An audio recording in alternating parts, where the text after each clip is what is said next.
Hello दोस्तों, स्वागत है आप सभी को राजेश स्टडी में। आज हम लोग इंग्लिश में देखने वाले हैं। इंग्लिश ग्रामर के बारे में कुछ टर्म देखेंगे, कुछ चीज़ें समझेंगे ताकि हमको इंग्लिश बोलने में, दोस्तों के साथ एक दूसरे के बीच बात करने में आसानी हो। इंग्लिश में हम एक दूसरे से टॉक कर सके या उसके कहने के सेंस को भी समझ सके। क्योंकि आप 10th या 12th के बाद जाए, 12th में तो इंग्लिश आ ही जाते हैं, लेकिन 12th में हम लोग जनरली बोलते नहीं है, बोलते बहुत कम है। लेकिन वही उसके बाद यदि कॉलेज सब में जाते हैं तो वहाँ पे इंग्लिश में बात करना बहुत ही मतलब अच्छा भी लगता है, और सर सब प्रीफर भी करते रहते हैं कि नहीं, इंग्लिश में ही आप लोग डिस्कस करिए, इंग्लिश में ही बात करिए।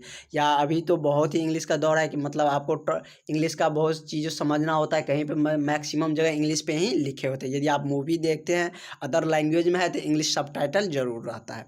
तो इंग्लिश आपके लिए बहुत ही अच्छे हैं। और चलिए हम आपको दिखाते हैं इंग्लिश में। आज हम लोग वर्ब के बारे में जानेंगे, ताकि मतलब 15 दिन में हमको इंग्लिश का ऐसे कवर अप करना है ताकि आपको इंग्लिश बोलने में 80% आपको क्या हो जाए, क्लियर हो सके।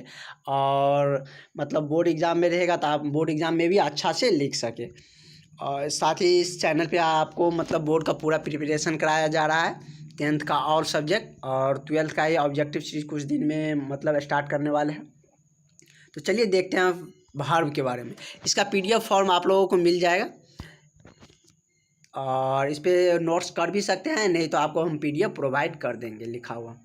तो वर्ब का हिंदी क्या होता है? क्रिया होता है। वर्ब का मतलब होता है कोई काम। क्रिया का मतलब क्या हुआ? कोई काम किया, तो उसी को हम क्या बोलेंगे? वर्ब कहेंगे। उसको यदि हम डिफिनेशन शॉर्टली देखेंगे, वैसे सिर्फ डिफिनेशन तो इसका बहुत सारे हो सकता है। जैसे कि यदि आपसे पूछा जाए कि परिमेय संख्या का अपरिमेय संख्या का डेफिनेशन दीजिए, तो आप क्या कहिएगा?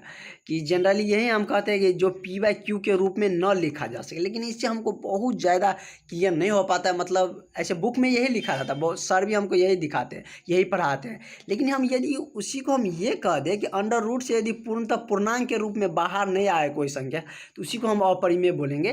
तो वो मेरे लिए ज़्यादा मतलब समझने वाली हो जाए और ज़्यादा हम मेरे माइंड में सेटअप होगा। क्योंकि पी बाई क्यू मतलब क्या है? इसका मतलब हम बट्टा में तो एक लिख ही सकते हैं, लेकिन यह अपरिमेय संख्या है। लेकिन हम यही कह दें कि अंडर रूट से पूर्णतः यदि बाहर ना आए तो उसे हम अपरिमेय कहें। उसी तरह हम क्या कहें, इसमें हम लोग देखने वाले हैं। मतलब बहुत ही शॉर्टली इसमें हम लोग देखने वाले हैं वर्ब का डेफिनेशन। वर्ब का डेफिनेशन बहुत सारा हो सकता है, लेकिन हम बहुत ही शॉर्टली देखेंगे।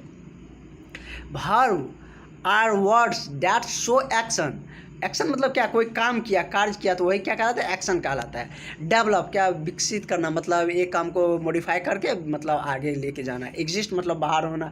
जैसे क्या है कि एग्जांपल के तौर पे हम समझते हैं ब्रिंग मतलब क्या? लाओ एक, या हम क्या बोलते हैं कि एक गिलास वाटर लाओ। या कोई काम करना रहता है तो डू बोलते हैं कि वो मतलब ये काम करना है, तो व्हाट डू यू थिंक्स मतलब आप यह कर सकते हैं। व्हाट डू यू डू क्या आप ये कर सकते हैं। व्हाट हैपन क्या हुआ, मतलब कोई घटना घटित होता है तो वही क्या होता है? मतलब घटना। तो हिंदी में हम क्या बोल सकते हैं? क्रिया जो किसी कार्य या घटना को दर्शाता है। सिंपल में हम क्या बोलेंगे? क्रिया क्या होता है? कि जो किसी कार्य या घटना को दिखाता है।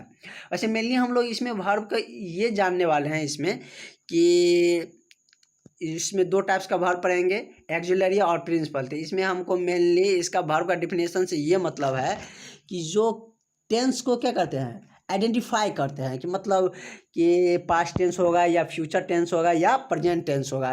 वो वर्ब से हमको पता लग जाता है कि पास्ट टेंस जैसे इज रहेगा तो कौन सा टेंस हो गया? प्रेजेंट टेंस का हो गया। वाज हो गया तो पास्ट टेंस का हो गया।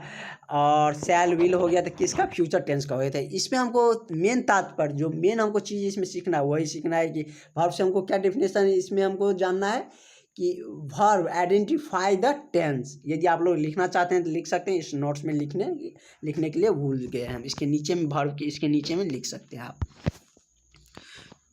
तो चलिए वर्ब्स को हमको कितने भागों में बांटे हैं? मेनली दो टाइप्स में बांटा गया है। कितने भागों में? दो टाइप्स में रखे हैं। कि किस किस में है? एक है एक्सिलरी वर्ब, दूसरा क्या है? Principal verb. एक्सिलरी वर्ब का दूसरा नाम है क्या? Helping verb. हेल्पिंग का मतलब क्या होता है? हेल्प मतलब मदद करना, कि किसी दूसरे को मदद करना, उसी को वही क्या कहलाता है? हेल्पिंग कहलाता है। और प्रिंसिपल वर्ब को क्या कहते हैं? हम मेन वर्ब कहते हैं, जो मुख्य रूप से कार्य करता है। तो ये किस में कार्य करेगा? जैसे ये क्या है? एक सेंटेंस लिखे हैं, इसमें क्या है कि मेन रूप से कार्य कौन सा वर्ब कर रहा है? दो गो वर्ब है यहाँ पे एम है और क्या है? गोइंग है। तो मेन रूप से जो कार्य कर रहा है कौन कर रहा है? गोइंग कर रहा है। तो ये गोइंग क्या हो गया? प्रिंसिपल हो गया। कैसे पता चलेगा गोइंग कर रहा है? क्या इसका हिंदी क्या हुआ? कि मैं पटना जा रहा हूँ। तो जा रहा हूँ मतलब इसी से हमको क्लियर हो रहा है जा रहा हूँ, तो ये किससे आता है, गोइंग से आता है। तो इसीलिए इसको क्या कहा जाता है, मेन वर्ब जो क्या करता है, सेंटेंस को आइडेंटिफाई करता है, मतलब बताता है। और हेल्पिंग वर्ब का क्या काम है, हेल्पिंग वर्ब का काम है जो क्रिया, मुख्य क्रिया को टेंस या काल बनाने में, टेंस बनाने में क्या करता है, मदद करता है। टेंस बनाने में एम क्या कर रहा है, मदद कर रहा है, इसीलिए इसका नाम क्या दिया गया, हेल्पिंग वर्ब दिया गया। बहुत ही इजी वे में बताएंगे, और टेंस इससे भी बहुत ही आसान तरीके से आपको बताने वाले हैं, जो आप एक बार पढ़ लीजिएगा ना, आपको कभी भी दोबारा टेंस पढ़ने की जरूरत नहीं पड़ेगा। लेकिन टेंस में इसका यूजिंग आता है, इसलिए हम इसको बता रहे हैं, ताकि उसमें हमको वर्ब का जानना जरूरी रहता है। इसलिए हम कहा कि देख लिए यहाँ पे दो वर्ब हमको आ गया, तो इसलिए हमको वर्ब जानना भी जरूरी है। तो एक्सिलरी और प्रिंसिपल वर्ब जान गए। एक्सिलरी वर्ब का मतलब क्या, कि हेल्प करना, किसको हेल्प करना, प्रिंसिपल वर्ब मेन वर्ब को हेल्प करना, क्या बनाने में, मतलब टेंस बनाने में, काल बनाने में क्या करता है, मदद करता है। या यदि इसका आप डिफिनीशन हिंदी में यदि लिखना चाहते हैं तो लिख भी सकते हैं, या हम प्रोवाइड भी कर देंगे। तो एक्सिलरी वर्ब के बारे में जानते हैं। एक्सिलरी वर्ब मेनली कितने एक्सिलरी वर्ब है, तो काउंटेबल यदि देखा जाए तो 24 एक्सिलरी वर्ब होते हैं। तो देखते हैं कौन कौन सा होता है। इज हो गया, आर हो गया, वाज, वेयर, हैव, हैज, ये सब क्या है, कि मतलब वाक्य में, सेंटेंस में, किसी भी सेंटेंस में यदि हम टेंस बनाते हैं, यदि काल का मतलब समय का बताते हैं कि किसका है, किस मतलब प्रेजेंट या फ्यूचर या पास्ट टेंस का है, तो उसमें इसका क्या होता है, यूजिंग आता है। इससे भी हमको क्या होता है, मेन वर्ब में सहायता मिलती है। कैसे हम इज आर किसके लिए लगा देते हैं, मतलब प्रेजेंट टेंस के लिए लगा देते हैं is are am. Was were past के लिए लगा देते हैं हैव हैज, किसके लिए लगाते हैं, फ्यूचर टेंस के लिए डू डिड, डू लगाते हैं। प्रेजेंट टेंस के लिए डिड, किसके लिए, पास्ट के लिए। तो ये सारे क्या दिया हुआ है, मतलब ऑक्सिलरी वर्ब दिया हुआ है। और एक दो नहीं भी लिखे हैं, जितना ज़रूरत था हमको उतना हम लिख चुके हैं, मतलब इतना ही आपका ज़रूरत होता है, इतना से हमको काम चल जाता है। क्योंकि हम यदि सारे चीज़ देखने लगेंगे तो सीखना बहुत ही ज़्यादा डिफ़िकल्ट हो जाएगा, क्या, क्योंकि उसी में हम उलझ जाएंगे, और एग्ज़ाम भी नज़दीक है। तो देख सकते हैं, पॉज करके आप लिख भी सकते हैं, या हम तो PDF आपको प्रोवाइड करा ही देंगे। उसके बाद नेक्स्ट देखते हैं हम लोग प्रिंसिपल वर्ब। तो प्रिंसिपल वर्ब को हम मेनली कितने भाग में, 5 भाग में बांटे हैं। 5 टाइप्स ऑफ प्रिंसिपल वर्ब क्या होता है, एक होता है PV1, एक क्या होता है PV2, दूसरा क्या है PV3, PV4, PV5। PV1 मतलब प्रिंसिपल वर्ब का पहला रूप, उसके बाद प्रिंसिपल वर्ब का दूसरा, तीसरा, चौथा और पांचवा। ये जो 3 है ना, ये हमको वर्ड मीनिंग का मतलब इसका फॉर्म याद करना होता है, मतलब इसमें क्या होता है, याद करना होता है। और चौथा और पांचवा हम बना लेते हैं, खुद से ही बना लेते हैं। चौथा हम क्या करते हैं, हम ING लगा देते हैं। जैसे क्या है कि प्रिंसिपल वर्ब के जैसे हम कि क्या लिखते हैं, गो, वेंट, गोन। तो गो क्या हो गया, प्रिंसिपल वर्ब का पहला रूप हो गया, ये पहला हो गया। वेंट क्या हो गया, दूसरा रूप हो गया। गोन क्या हो गया, तीसरा रूप हो गया। इसका यूज आता है टेंस में, हम लोग देखेंगे टेंस में। उसी को हम यदि क्या करना है, चौथा रूप बनाया है, तो गो में क्या करेंगे, पहला वर्ब में क्या लगाते हैं, PV1 में हम ING लगा देते हैं, तो क्या हो गया, गोइंग हो गया। वही इसको हमको पांचवा बनाना है, तो उसको हम पोलर्स कर देते हैं। जैसे क्या है, एच या ES लगा, जैसे गो है, सिंगुलर बना देते हैं, मतलब क्या है कि सिंगुलर से पोलर बनाना होता है उसमें। तो क्या है कि गो है, तो उसमें हम गो ES लगा देते हैं, क्या हो गया, गोज हो गया। तो ये हमको क्या हो गया, पांचवा प्रिंसिपल वर्ब का पांचवा रूप हो गया। ये 3 हमको क्या होता है, याद करना होता है। और कि ये तो बहुत सारे होते हैं, प्रिंसिपल वर्ब बहुत सारे होते हैं, लेकिन हमको बहुत ज़्यादा याद करने की ज़रूरत नहीं है। हम बहुत ही ट्रिकली आपको याद कराएंगे, जो याद करने वाला है वो याद कराएंगे, जो समझने वाला है उस पर समझा देंगे, ताकि आपको याद करने की ज़रूरत न पड़े। जैसे क्या हम प्ले बोलते हैं, तो गो, वेंट, गोन, इसमें क्या हुआ, हमको याद करना होगा। और जैसे प्ले है तो हम इसमें याद नहीं करेंगे, प्ले मीन्स खेल, हम जानते हैं। इसी में क्या करते हैं, हम ED लगा देते हैं, PLAYED। दूसरा फॉर्म भी यही हो गया, तीसरा भी यही हो गया, मेरा ये आराम से निकल गया।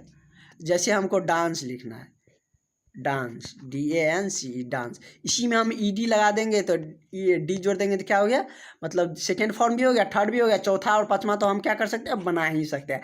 चौथा हम ING लगा के, और पांचवा S या ES जोड़ के हम बना लेते हैं। तो चलिए हम इसका कुछ फॉर्म देखते हैं। कहाँ एस जोड़ते हैं, कहाँ ईएस लगाते हैं, और कौन कौन से प्रिंसिपल वर्ब, मुख्य प्रिंसिपल वर्ब है जो हमको टेंस में यूज आने वाले हैं, सारे हम देखते हैं, आपके लिए रखे हैं। तो ये हो गया, मतलब इसका अब हम लोग किसका इसका फॉर्म देखने वाले हैं। और यदि आप चैनल पे नए हैं तो सब्सक्राइब जरूर करिएगा।